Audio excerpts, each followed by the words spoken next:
नमस्ते YouTube। आप सभी का स्वागत है केटा की क्लासेस में। और आज हम एक कॉम्प्लिकेटेड टॉपिक डिस्कस करेंगे जो कि है can we build muscle and burn fat at the same time. ये सब को जानने से पहले हमें कुछ बेसिक की पॉइंट्स पता होने चाहिए आज के टॉपिक के बारे में, और उसका एक स्ट्रक्चरल फॉर्मेट मैंने आपके लिए तैयार कर रखा है कि ये जो भी डिस्कस करें इसका ऑब्जेक्टिव क्या है। देन बेसिक अजम्पशंस हमें पता होने चाहिए।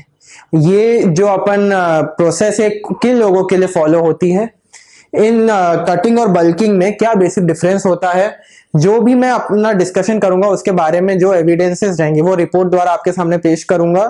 देन ये सब का कंक्लूजन क्या है और मेरा इस सब में क्या टेक है, और मैं अपने लाइफ में ये जो भी नॉलेज है या ये जो भी फिनोमिना है इसको मैं कैसे अप्लाई करता हूं उसके बारे में मैं डिस्कस करूंगा। तो कुछ बेसिक असम्पशंस जो हमें पता होने चाहिए वो है हमारा खुद का वेट और हाइट। इससे हम अपना BMI निकाल सकते हैं, और BMI का फॉर्मूला WHO ने जारी किया है, weight upon height, weight in kilogram और हाइट इन मीटर स्क्वायर। इससे आप अपना BMI कैलकुलेट कर पाएंगे इजीली। अब इससे फायदा कि हम अपने क्रेडिबिलिटी जान पाएंगे कि हम किस ब्रैकेट में आते हैं, क्या हम ओबीज हैं, क्या हम अंडरवेट हैं, क्या हम ओवरवेट हैं, क्या हम ओके हैं यानी कि नॉर्मल है। तो अगर आपका BMI 18.5 से कम आता है तो यानी कि आप अंडरवेट हैं। अगर आपका BMI नियर अबाउट 18.5 से 24.9 के बीच में आता है तो आप ओके हैं। अगर आपका BMI 25 से लेके 29.9 तक आता है तो आप हैं ओवरवेट। और अगर आपका BMI 30 के अबव है तो आप एक्सट्रीमली ओबीज हैं। तो ये इसका बेनिफिट रहता है। नेक्स्ट चीज जो हमें पता होनी चाहिए वो है हमारा कैलोरी इनटेक, कि हमारी मेंटेनेंस कैलोरी क्या है। उसके कारण हम अपनी सरप्लस और अपना डेफिसिट दोनों निकाल पाएंगे और अपने गोल्स को अटेन कर पाएंगे। तो अपन बेसिक डिफरेंस बल्किंग और कटिंग का समझ लेते हैं। मैंने चार्ट फॉर्म में आपको बल्किंग और कटिंग का डिफरेंस समझाने का कोशिश किया है। मैंने इसको दो कैटेगरीज में बांट दिया है, प्रोज और कॉन्स ऑफ बल्किंग या कटिंग। बल्किंग में हम जो है फूड इंटेक बढ़ा देते हैं यानी कि कैलोरी सरप्लस में रहते हैं, तो हमारा जो ऑर्गन्स है और जो जॉइंट है उस पर लोड बढ़ जाता है, जो कि ओवरऑल बॉडी वेट इंक्रीज हो चुका होता है। प्लस एक्सपेंसिव भी हो जाता है बल्किंग में, क्योंकि हम ओनली फूड इनटेक में ध्यान दे रहे होते हैं तो हमारा एक्सपेंसिव हो जाती है डाइट। और हार्मोन्स जो है इसमें ये बेनिफिट है कि हार्मोन्स डोपामिन वगैरह है वो इंक्रीज हाई रहता है, टेस्टोस्टेरोन वगैरह हाई रहता है, तो हमारी स्ट्रेंथ जो है ओवरऑल इंक्रीज में ही रहती है। यही कटिंग में क्योंकि हम कैलोरी सरप्लस नहीं होकर कैलोरी डेफिसिट में खाते हैं तो फूड इनटेक तो ऑब्वियसली कम करने पर यहाँ पर प्रोटीन इनटेक को हमको थोड़ा बहुत इंक्रीज करना पड़ता है, क्योंकि मसल लॉस होने का खतरा हो जाता है कैलोरी डेफिसिट वाली कैटेगरी में। यहाँ पर ये बेनिफिट होता है कि ऑर्गन्स और जॉइंट्स पे जो है लोड कम हो जाता है, क्योंकि ओवरऑल बॉडी जो है उसमें कम वेट रहता है। यस, यहाँ पर डोपामिन और टेस्टोस्टेरोन का लेवल थोड़ा कम ज्यादा हो सकता है, तो स्ट्रेंथ जो है यहाँ पर comparative to the bulking phase आपकी कम हो जाएगी। तो इन शॉर्ट बल्किंग और कटिंग के दोनों ही प्रोज और कॉन्स होते हैं। तो हमें कटिंग और बल्किंग दोनों फिनोमेना का प्रो साइड लेके एक ऐसा फिनोमेना डेवलप किया है जिसे हम कहते हैं लीन बल्किंग, या आप उसको इन शॉर्ट कह सकते हैं बॉडी रिकॉम्पोजिशन। यानी कि अगर कोई बंदा स्किनी है तो उसे हल्का सा कैलोरी सरप्लस खा के अपना एक एडुकेट बॉडी वेट अचीव करना है, और उसी बॉडी वेट को मेंटेन करते हुए अपना मसल मास इंक्रीज करना है। या फिर अगर कोई हेल्दी पर्सन है या थोड़ा सा ओबीज साइड में पर्सन तो लिटिल कैलोरीज कम करते हुए ऐसा बॉडी वेट अचीव करे जहां पर उसका मसल मास एडुकेट हो जाए, और फिर उसी चीज को मेंटेन करते हुए अपना मसल मास को इंक्रीज करे। इसी को कहते हैं बॉडी रिकॉम्पोजिशन। अब ये किन लोगों के लिए कारगर होता है तो आइए उसको समझते हैं। होती के लोगों के लिए आइडियली हम जो सोचते हैं वो 5-10%, ये चार्ट में देख पा रहे हैं कि 5-10% के लिए ये बेनिफिशियल होती है, पर असलियत में ये जो फिनोमेना है ये बेसिकली 5-10% के लिए एक्टिव नहीं होती है, बाकी 90 से 95% लोगों के लिए कारगर होती है। यानी कि ये फाइट, 5 से 10% कौन से लोग होते हैं, ये होते हैं एलीट एथलीट्स, जो अलग ही प्लेटफॉर्म पे अपना प्रोग्राम चला रहे होते हैं। तो ये प्रोसेस हम जैसे लोग, जो ऑर्डिनरी पीपल, एवरेज जो जिम गोअर्स हैं, वर्कआउट लवर्स हैं, उनके लिए काफी बेनिफिशियल होता है। प्लस इसमें बल्किंग और कटिंग दोनों को मिला के टाइम क्यूमुलेटिव होता है, तो आपका टाइम भी इसमें कम लगेगा। पर ये इसमें परफेक्शन आने में थोड़ा टाइम लगता है, पर हाँ, अगर एक बार आप इस फिनोमेना को अच्छे से डेवलप कर लेते हैं तो आपके लिए काफी इजी हो जाता है अपनी प्रोग्रेसिव और ग्रेजुअल जर्नी में ग्रोथ देखना। मैंने ये सब चीज को समराइज करके इजी फॉर्मेट में समझाने की कोशिश करी कि किन लोगों पे ये बॉडी डिकम्पोजिशन जो है कंप्लीटली बेनिफिशियल होता है। तो फर्स्ट जो है बिगिनर्स कौन होते हैं? वो जिन्हें 6 महीने हो गए हैं जिम जाते हुए या किसी भी फिटनेस को फॉलो करते हैं। इंटरमीडिएट में 6 मंथ से लेके 1 ईयर हो गया। और एडवांस लिफ्टर्स कौन से होते हैं? सबको पता है कि जिनको 1 साल से अधिक हो गया है। मैंने इसमें 2 एक्सेप्शंस रखे हैं। वो बंदे मेरे जैसे जो इरेगुलर होते हैं जिम में, मतलब कि कब उनने रेजिम फॉलो किया फिर ब्रेक ले लिया, तो उनके जो है मसल मेमोरी तो हो जाती है, पर वो बिगिनर कैटेगरी में आ जाते हैं, तो वो मसल फास्ट पुट ऑन कर पाएंगे, है ना। और एक जो कैटेगरी और होती है वो होती है स्टेरॉइड टेकर यूजर, जो कि ऑब्वियसली अपन लोग नेचुरली बिल्ड कर रहे हैं, तो अपन लोग उस कैटेगरी में फॉल नहीं करेंगे।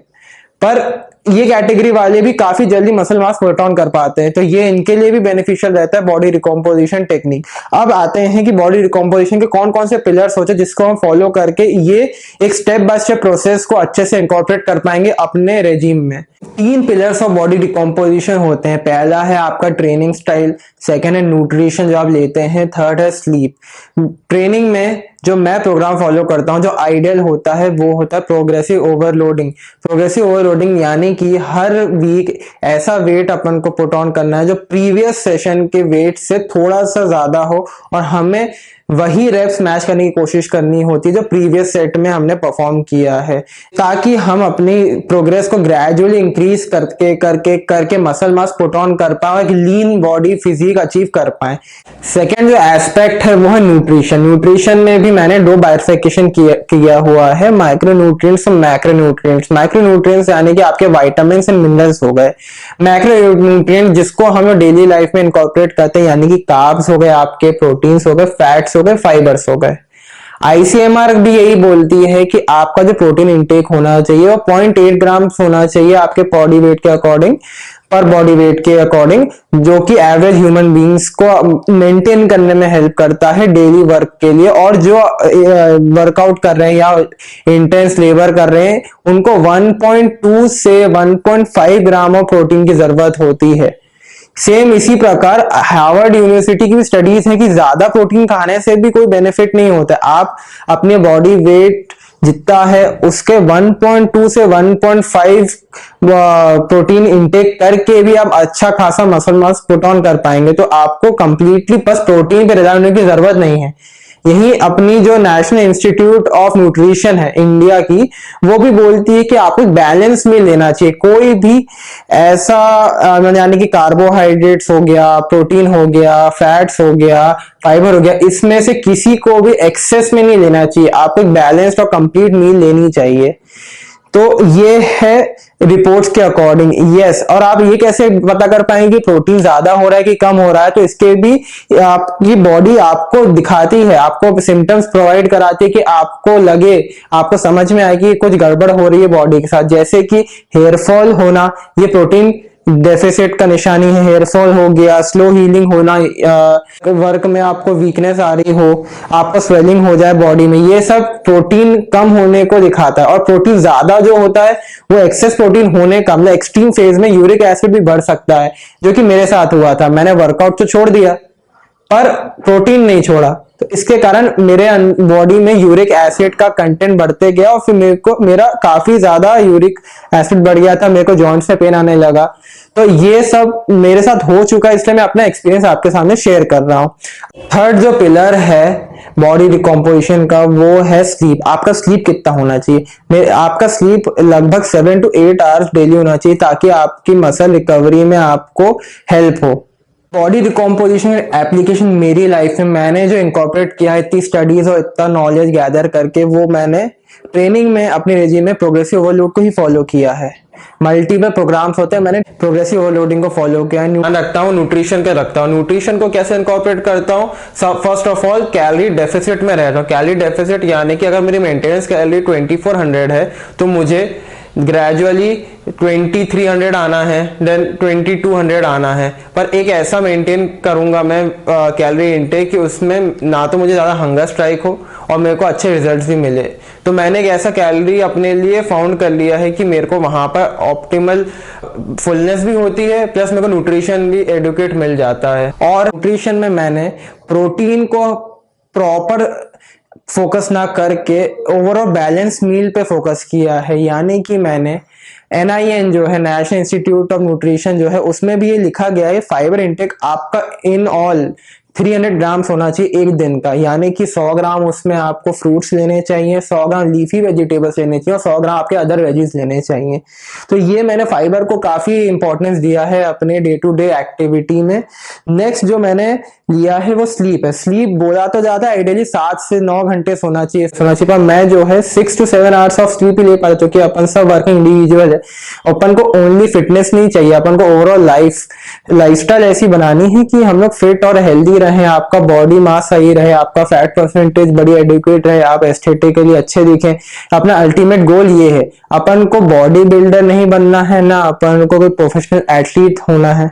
ये हम एक एज एवरेज ह्यूमन बीइंग समझ के मैं एक वीडियो बना रहा हूं, क्या कि अपन एक ग्रेजुअली एक ऐसे मुकाम पे पहुंच पाए जहां डिसिप्लिन एक अपनी लाइफ में अच्छा कैरेक्टर प्ले करे, कंसिस्टेंसी अच्छा कैरेक्टर प्ले करे और डिटर्मिनेशन अच्छा कैरेक्टर प्ले करे। हाँ, इसमें मैंने एक और एड ऑन पुट किया है कि इसमें सप्लीमेंटेशन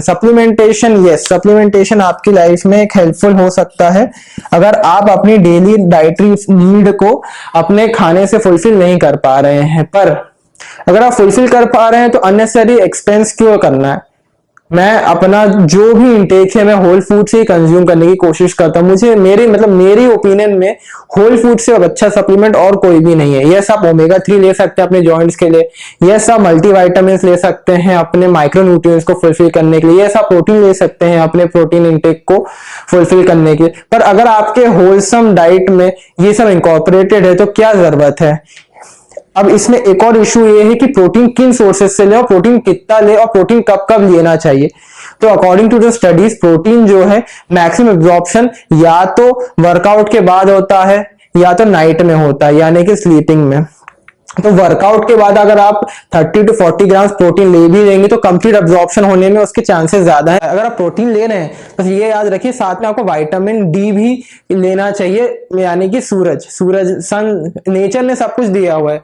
आपको पता होना चाहिए कि सन जो है यानी कि विटामिन डी से प्रोटीन एब्जॉर्प्शन बढ़ता है, तो वो भी आपको बेनिफिट देगा। अगर आप एडुकेट अमाउंट ऑफ प्रोटीन ले रहे हैं तो वो आपका एब्जॉर्ब अच्छे से होगा। नेक्स्ट जो है हमें जो मॉड्यूलेट करना चाहिए वो कार्ब इंटेक को मॉड्यूलेट करना चाहिए। क्योंकि अपन घर में खाते हैं, हम हर मील तो खुद प्रिपेयर नहीं कर पाएंगे, इतना समय गैस सबके पास नहीं हो सकता है, तो वहां पर ऑयल इंटेक ऑब्वियसली बढ़ जाता है। 1 ग्राम ऑयल में होते हैं 9 कैलोरीज और बाकी कार्ब्स 1 ग्राम में 4 कैलोरीज और प्रोटीन 1 ग्राम में 4 कैलोरीज। तो यानी कि ऑयल को कम अपन कैसे करेंगे? या तो अपन खुद कुक करें, तो वहां पर ऑयल का मॉड्यूलेशन ना करके हम कार्ब्स का मॉड्यूलेशन कर सकते हैं। प्रोटीन तो कांस्टेंट ही रहना है, तो कार्ब्स को अपन मॉड्यूलेट करके अपना बॉडी वेट जो है कम ज्यादा कर सकते हैं। तो ये भी एक मेरे ख्याल से काफी ध्यान रखने वाली चीज है जो कि अपन इनकॉर्पोरेट कर सकते हैं अपनी डेली लाइफस्टाइल में। जो एस्पेक्ट है बॉडी डिकम्पोजिशन का वो है इस ओवरऑल वीडियो का कंक्लूजन में जो मैंने एनालाइज किया वो ये है कि ये टाइम टेकिंग प्रोसेस है। यस, बल्किंग और कटिंग दोनों को मिलाएंगे कि बल्किंग किया पहले इंसान ने फिर कटिंग किया, उससे ऑब्वियसली कम है, पर ऐसे दोनों से ज्यादा है।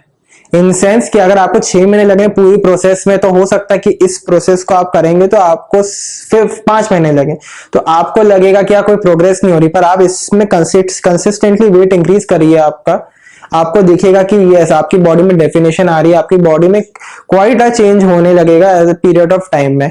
सेकंड जो है विल पावर, ये प्रोसेस के लिए विल पावर बहुत लगता है क्योंकि आपको चेंजेस ही नहीं दिखते हैं, आपको लगेगा कि यार ये प्रोग्राम तो फेल्ड है ना। अगला फिर है इसमें स्लो ग्रोथ, क्योंकि ऑब्वियसली दोनों इंटरलिंक ही है, टाइम टेकिंग विल पावर फिर लास्ट है प्रोटीन वाला। प्रोटीन में ये है कि अगर आप 90 से 110 ग्राम भी लेंगे, जो कि मेरा अगर बॉडी वेट आप मानेंगे तो 73 केजीज था, मैंने 73 केजीज में प्रोटीन इंटेक कांस्टेंट रखा, अब जाके मेरा हो गया 70 किलो। तो मेरी बॉडी में डेफिनेशन आ गई है, मैं अपना सीरीज चल ही रहा है, अपना मेरा बॉडी कॉम्पोजिशन सीरीज चल रहा है, उसमें आप मेरी ग्रोथ भी देख पाएंगे कि यार बॉडी में चेंजेस हो भी रहे हैं कि नहीं हो रहे हैं।